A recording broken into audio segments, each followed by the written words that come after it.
Hello Chemistry, today we are going to talk about two-step mole conversions.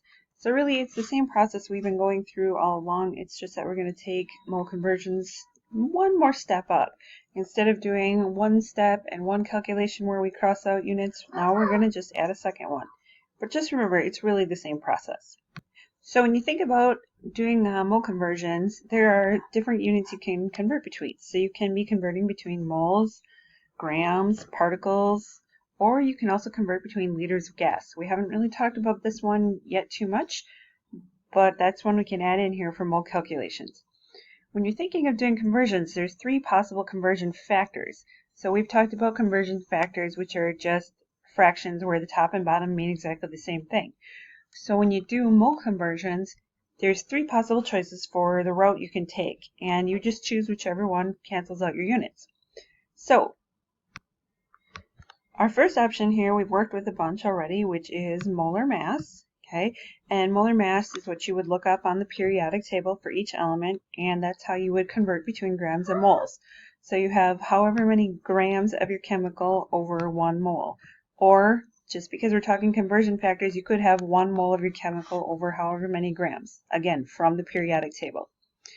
Your next choice for conversion factors would be using our friend Avogadro's number.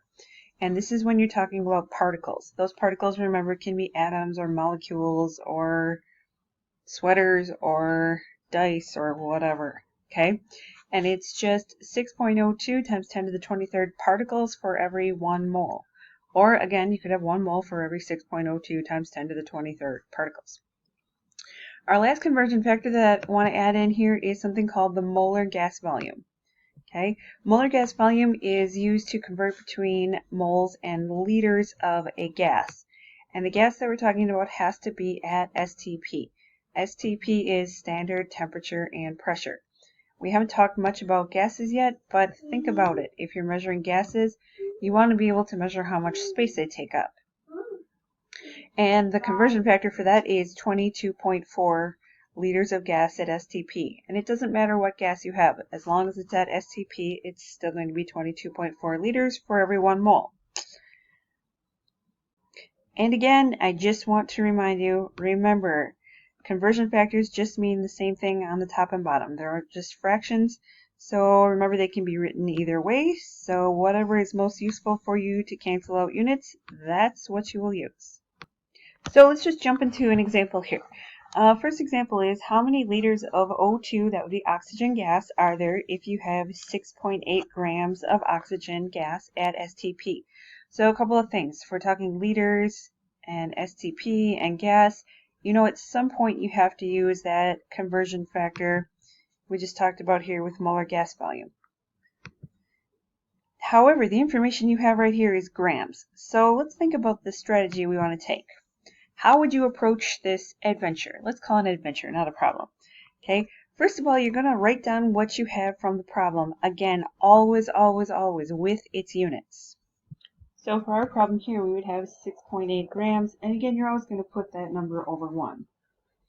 Then we're going to look at this. After we have written that out, now we're going to kind of plan it out. What can you do with this? Okay. So if we're talking grams right now, what we know based on our conversion factors, the only one dealing with grams is going from grams to moles. So we're going to have to use molar mass and go between grams and moles. So next we want to look at this. Do you need any more information? Like, do you need a chemical formula? Well, that was given on our problem. It's O2. What about molar mass? Do we need molar mass? Yes, for this one we definitely need molar mass because we're going between grams and moles. So we have to know the molar mass of O2. So we happen to know that oxygen is 16, so O2 would of course be 32. Now we want to set that up so that we can cancel out grams. So you're going to write out your next fraction, and you're going to put grams on the bottom, and then we're going to put moles on the top. Now we're going to plug in our numbers, and we know, we just said there are 32 grams in 1 mole for O2. So we get this fraction right here, and we're going to multiply across top and bottom 6.8 times 1 over 1 times 32, which means we ultimately have to divide. 6.8 divided by 32 grams, top and bottom would cancel. So we come up with 0.2125 moles. Now you want to look back at your problem here. Are we done? No, because of course the problem asks for liters. So we have to do a little bit more work to solve this problem. So I would just set up another fraction, put this number over 1 again, and now you're going to multiply it by another fraction. So we're going to set that up here. And now we want to cancel moles because moles is what we have here on the top.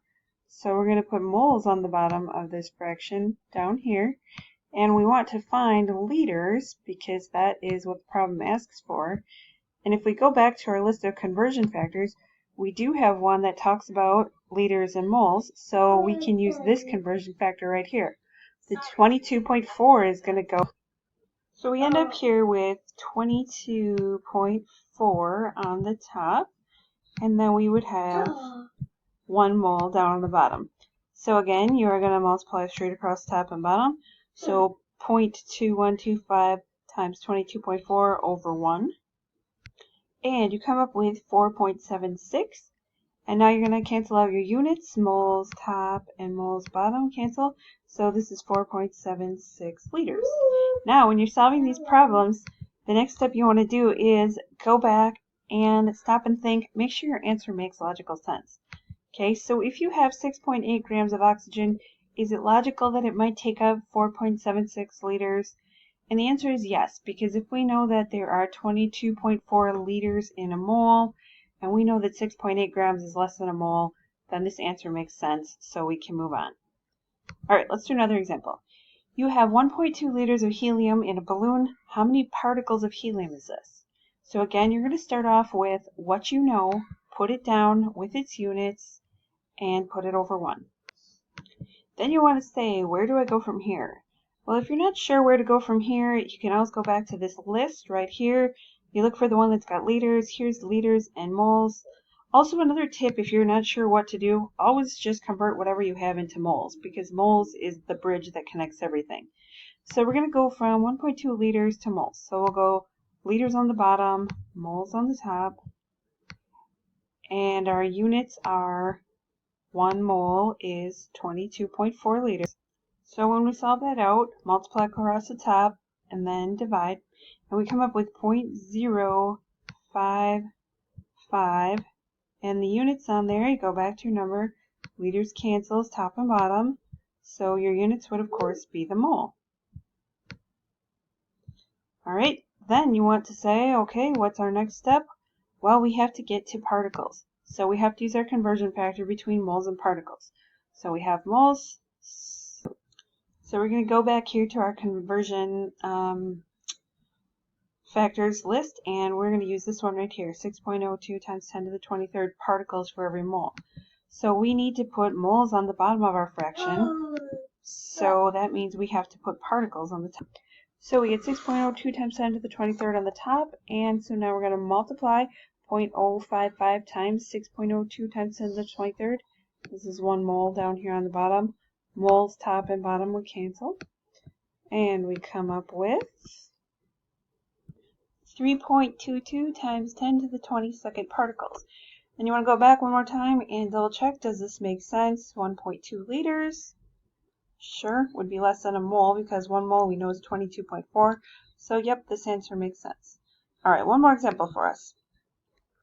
Let's say you have 1.4 times 10 to the 24th molecules of aluminum oxide. How many grams would that be? So again, you're going to start off with your number from your problem. So the 1.4 times 10 to the 24th and put it over 1.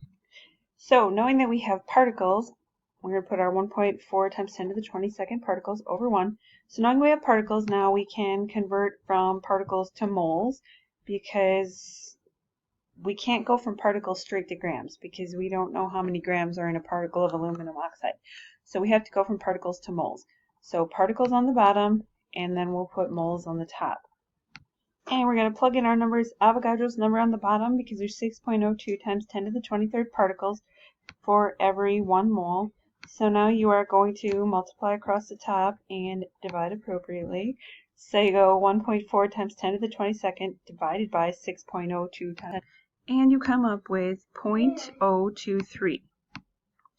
And that would of course be moles because particles top and bottom would cancel.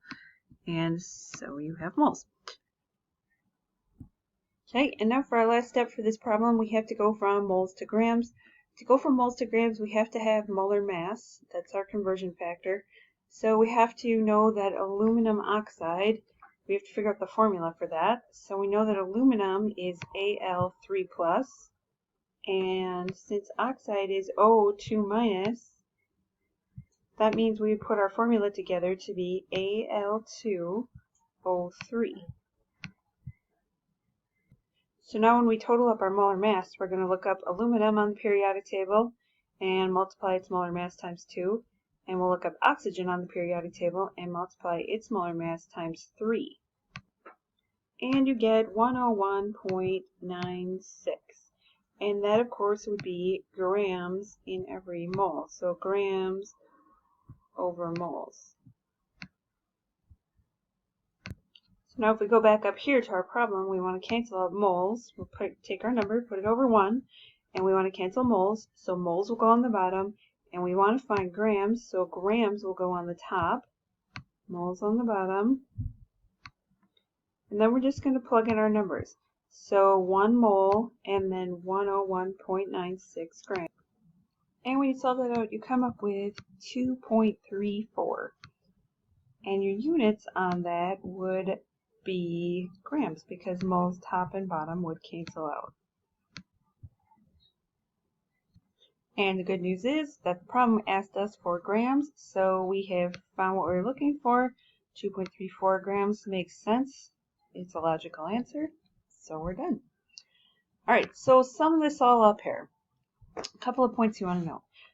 The mole is the unit that really connects all of our conversion factors together. When in doubt, if you're stuck on a problem and you don't know what to do, get your number to moles. So whatever you have to do, convert it to moles. And then remember, use conversion factors. Always focus on canceling the units. That is the key. Cancel out the units. I found this little graphic here, which some of you might find useful. It kind of gives you a visual idea of, like, if you're going from number of particles to moles, you divide, whereas if you go from moles to particles, you multiply. I still like to think about the units and how the units cancel, but some people might like this visual. If that's you, feel free, copy it down, put it on your periodic table as a reference tool. Thanks.